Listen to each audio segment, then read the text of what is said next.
लिखेंगे सब लोग।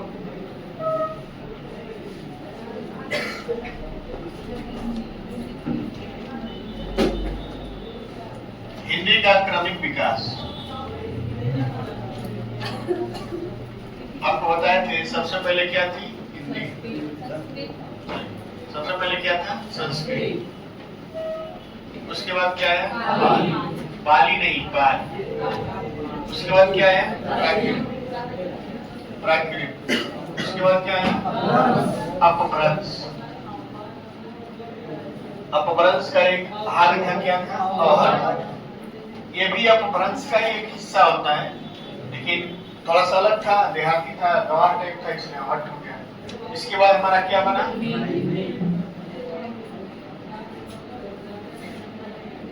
सवाल ये उठता है कि कब कब था, किस सन में था या किस समय था। तो सबसे पहले लिखेंगे हेडिंग संस्कृत।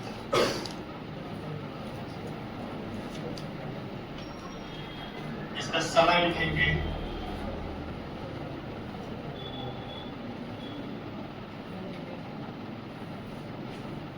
संस्कृत का पहले सप्तम समय लिखवा देगा, ठीक है।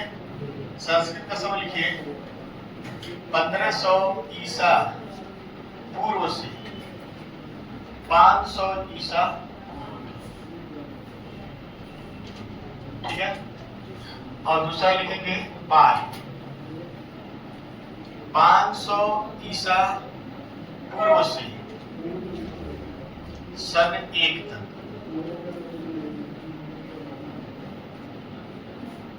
प्राकृत को लिखेंगे सन 1 ईस्वी से 500 ईस्वी तक। ये एग्जैक्ट नहीं है, ये बस अनुमान है। क्या है ये? अनुमान। ऐसा मान लिया गया है। उसके बाद हमारा जो अपभ्रंश है, अपभ्रंश ये मान लिया गया है सन 500 से 500 ईस्वी से 800 ईस्वी,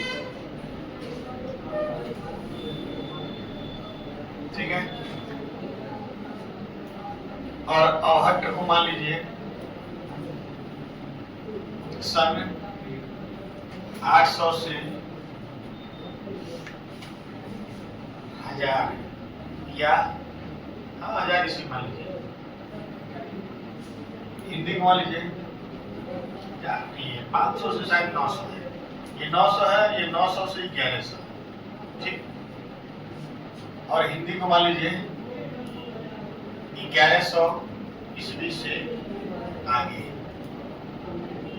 ये केवल अनुमान है, ओवरऑल अनुमान है।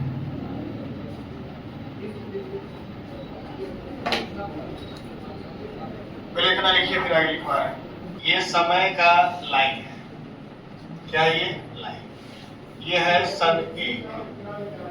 सन कितना है? 1। यहां से सन स्टार्ट हुआ है और ऐसे चलते हुए हम लोग कहां तक आ गए? 2025। इसमें कोई डाउट हो बताइए? आगे बढ़ते जा रहे हैं, अनंत काल तक बढ़ेंगे। इसके पहले के समय को हम लोग कहते थे ईसा पूर्व। क्या कहते थे? ईसा पूर्व। अब इससे 1500 साल पहले, 1500 कितने साल? 1500। ये हो जाएगा 1500 ईसा पूर्व। तो 1500 ईसा पूर्व का मतलब 2025 साल तो बीतेगा ही, और पीछे कितना जाएगा? 1500। अब आप समझिए, इसको 2000 मान लिया जाए तो लगभग कितना हो गया? 3500। यानी आज से 3500 साल पहले वैदिक सभ्यता शुरू हुई थी। कौन सभ्यता शुरू हुई थी? वैदिक। और ईसा पूर्व 2500 साल पहले हड़प्पा सभ्यता थी। कौन सभ्यता थी? हड़प्पा सभ्यता। हड़प्पा सभ्यता नष्ट हुई थी, उसका वैदिक सभ्यता थी। हड़प्पा सभ्यता शहरी सभ्यता थी, यानी शहर तमाम बने हुए थे। आज भी आप जाएंगे उधर हड़प्पा में, तो वहां के जो पुराने अवशेष बचे हैं, एकदम मकान सीधे लाइन में दिखाई देगा, बीच में चौड़ा रोड होगा, सबका नाली निकला होगा, हर मकान का एक दरवाजा निकला हुआ, वेल मेंटेन, उसमें स्नानागार मतलब स्विमिंग पूल बने हैं। तो घर द्वार जब आप देखेंगे वहां के, आप लोग तो कभी साइड पे घूमने जाते नहीं है, किसी मतलब हिस्टोरिकल प्लेस पे घूमने आप लोग कभी नहीं गए होंगे, किसी किला में पता नहीं घूमने गए होंगे कि नहीं, कभी राजस्थान, हरियाणा, क्या बोलते हैं, मध्य प्रदेश घूमने जाइए। मेरे कहने का मतलब यह है कि 1500 ईसा पूर्व, यानी इसके समाप्त होने के बाद कौन सी सभ्यता आई थी? वैदिक। वैदिक सभ्यता, जो आज हम लोग वेद पुराण पढ़ते हैं, उसी के नाम पे वैदिक सभ्यता बना। तो वैदिक सभ्यता वाले जो लोग थे उनको आर्य कहा जाता है। क्या कहा जाता है? आर्य। आर्य जो थे वो मध्य एशिया के घुमक्कड़ थे। क्या थे? मध्य एशिया। ये भारत है ना, ऐसे भारत है, ज्यादा चाइना नहीं लेंगे, जैसे चाइना पास यहाँ पर आप जाएंगे तो क्या है? मध्य एशिया। मध्य एशिया का आदमी भारत में भी जा सकता है, चाइना में भी जा सकता है, अफ्रीका में भी जा सकता है, यूरोप में भी जा सकता है, रूस में भी जा सकता है, कहीं भी जा सकता है। घुमक्कड़ है तो कहीं भी जा सकता है। तो मध्य एशिया के कुछ घुमक्कड़ थे, वो कहाँ चले आए थे? भारत। तो भारत में आज पहाड़ से थोड़े घुस पाएंगे सब।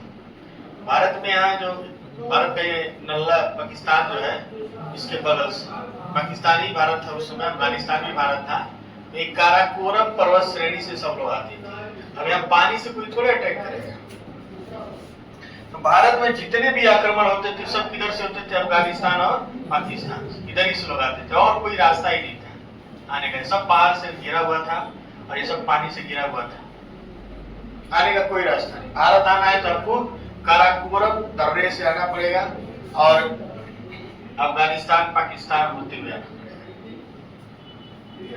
तो मध्य एशिया से घुमक्कड़ आए और यहाँ पे बस गए और वैदिक सभ्यता बनाए। वैदिक सभ्यता ग्रामीण सभ्यता थी,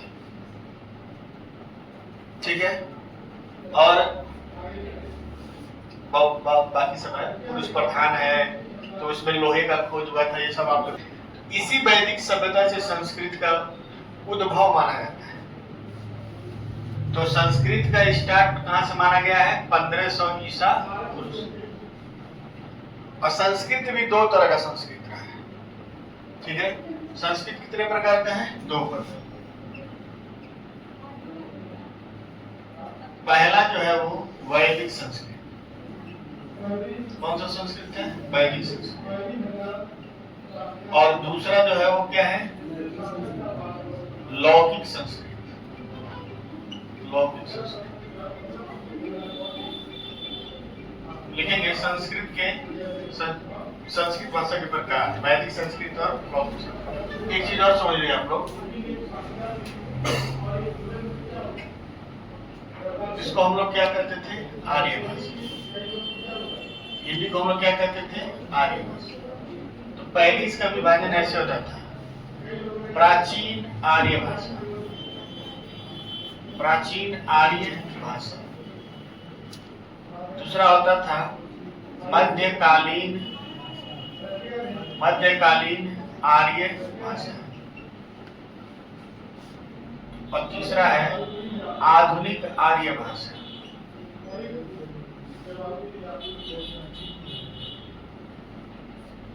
प्राचीन आर्य भाषा को माना गया है 1500 ईसा पूर्व से।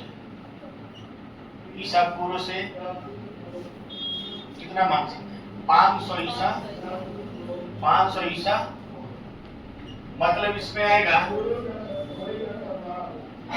वैदिक संस्कृत, और इसमें आएगा लौकिक संस्कृत। कौन आएगा? लौकिक संस्कृत। वैदिक संस्कृत और लौकिक संस्कृत। तो प्राचीन आर्य भाषा में कौन आता है? वैदिक संस्कृत और लौकिक संस्कृत। अभी हम लोग इसको डिटेल में पढ़ेंगे, घबराइए नहीं। मध्यकालीन आर्य भाषा जो चलता है वो 500 ईसा पूर्व से कहा जाएगा? 1000 ईस्वी। 1000 ईस्वी। अब इसमें आ जाएगा आपका कौन? इसमें आएगा आपका पाली, आएगा प्राकृत, और अपभ्रंश, अपभ्रंश, अवहट्ठ। ये मध्यकालीन आर्य भाषा है। और तीसरा आधुनिक आर्य भाषा जो है वो क्या है? हिंदी। 1000 ईस्वी से आगे जहां तक चला जाए, आज तक ही नहीं, आज खत्म थोड़ा हो जाएगा, कुछ दिन और चलेगा जब तक धरती विनाश नहीं हो जाए। जैसे डायनासोर खत्म हो, वैसे हम लोग खत्म हो जाए तब तक। ठीक, तो कभी कभी ऐसे भी पूछ लेता है, तो लिखेंगे वैदिक संस्कृत। हेडिंग लिखिए सब लोग, इसको भी लिख लीजिए, फिर हेडिंग लिखिए वैदिक संस्कृत। लिखेंगे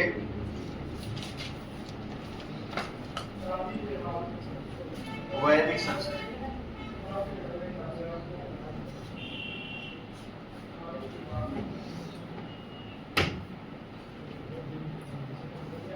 लिखेंगे इस काल में वेदों, उपनिषदों, ब्राह्मण ग्रंथों, पुराणों आदि की रचना हुई है। वेदों, उपनिषदों, ब्राह्मण ग्रंथों और पुराण आदि की रचना हुई है। और अनेक व्याकरणिक नियमों का वेदों, उपनिषदों, ब्राह्मण ग्रंथों और पुराणों की रचना हुई है। अनेक व्याकरणिक ग्रंथों की रचना इसी काल में हुई है। अनेक व्याकरणिक ग्रंथों की रचना इसी काल में हुई है।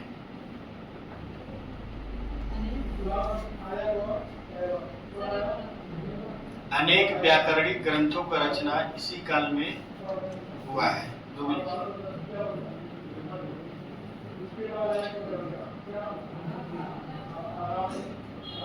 या आर्यों की प्राचीन भाषा की रचना ऋग्वेद, आर्यों की प्राचीन भाषा की रचना ऋग्वेद इसी काल से संबंधित है। इसी काल से संबंधित है। भाषा से संबंधित ऋग्वेद इसी काल से संबंधित है।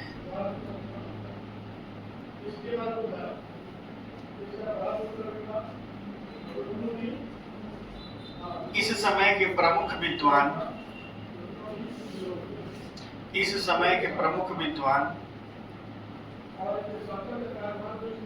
कालिदास, व्यास और अश्वघोष।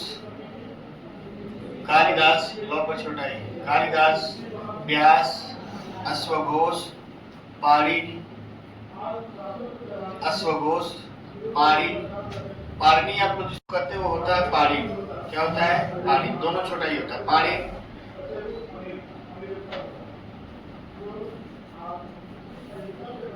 हो गया। माघ इत्यादि है। महर्षि यास्क ने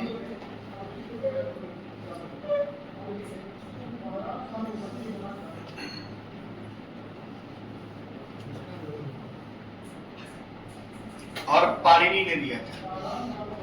महर्षि यास्क और पाणिनि। यास्क नहीं लिख पाएंगे आप लोग। यास्क